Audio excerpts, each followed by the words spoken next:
Hi, this is Cindy with the Divine Quest, and welcome to my YouTube channel. Today we're going to be talking about why meditate. I have done a lot of research, and I was going to come at you with all the scientific information, which I have tried and tried and tried to make it sound interesting and appealing, and it just doesn't. So this is like take 952 of this video, and we're gonna give this a shot. And instead of coming from an entirely scientific point of view, we're gonna ask and answer the question, why meditate? And I can only really attest to my experience of life. So I'm going to share with you, get a little bit personal, up close and personal, how I came to meditation. And I've been meditating for about 15 years or so, successfully. Probably 5 years before that was me banging my head against a wall going, oh my God, I can't do it right. So let's start back. Probably about 20, 25 years ago, I was deeply depressed, and I needed to find a way to bring myself out. I had three small children, toddlers and an infant, two toddlers and an infant, and I spent probably 3 to 5 years just, and I'm a bubbly, kind of vivacious person, and I couldn't bring myself out of it. So I really had to find something to do. So I went to a doctor, and I got on antidepressants. And God, I'm trying to not say, the side effects were so severe, my body rejected antidepressants violently. My thought process went wacky. I was on them for about 2 weeks. And I called the doctor and I said, I can't do this, on multiple occasions. And she said, just write it out. It'll get in your system. It'll start working. It'll be better. The longer I waited and wrote it out, the worse and worse and worse it got, until I finally had to say, I can't walk this path. I have to find another way to deal with what I'm going through.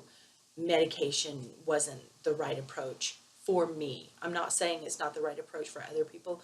I'm just saying for me, I have weird reactions to medication anyways, and this was beyond anything that I could have imagined. It was so horrible. So I started researching ways to beat depression, alternative cures for depression, and I kept running up against meditation, meditation, meditation. So I started digging, and I started looking, and I started exploring.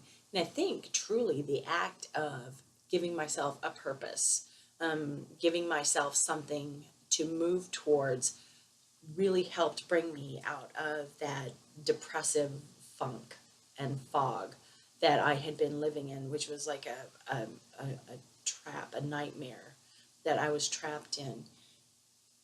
And as I began to research and move away from that fog and really get to understand meditation and start experimenting and playing with it, I realized that all kinds of weird things were happening with me. I was getting better clarity of thought, becoming more focused.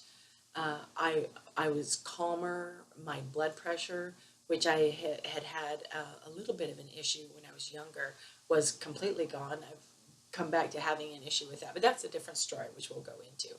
But I found that the benefits of meditation were worth all the aggravation that I had to go through to learn how to focus my mind. And let me tell you, it was aggravating to learn how to do it. Research is now beginning to support what spirituality has said, or religion has said, about meditation. It's interesting. I think in 2005, there was a collaborative study done with Harvard, Yale, MIT, and Massachusetts General. And they found that not only they took a group. Oh, okay. I'm sorry. Back up. Okay, getting distracted with myself. Weird. Whatever. Um, one moment. Let me meditate. Let me center. Okay. The Harvard study. They took a group of meditators, or people who had never meditated before, and they taught them mindfulness meditation. What mindfulness meditation is being fully present and aware of what you're doing at that moment, having your mind not distracted but continually bring it back to focus. Like if you're eating, you can eat mindfully by tasting your food, the texture of your food, focusing all of your attention on a specific task. If you're breathing, focus your attention on bringing air into your body, filling feeling it, feel your body, and then releasing it. That is mindfulness, is being focused on the nuances of what you're doing. And what they found in this study was really interesting. They took MRI scans of these meditators' brains, and they found that after 8 weeks, the cortical thickness in the areas of the brain, specifically to do with emotional processing, memory function, and all of these higher level consciousness functioning, found the cortical thickness had actually increased.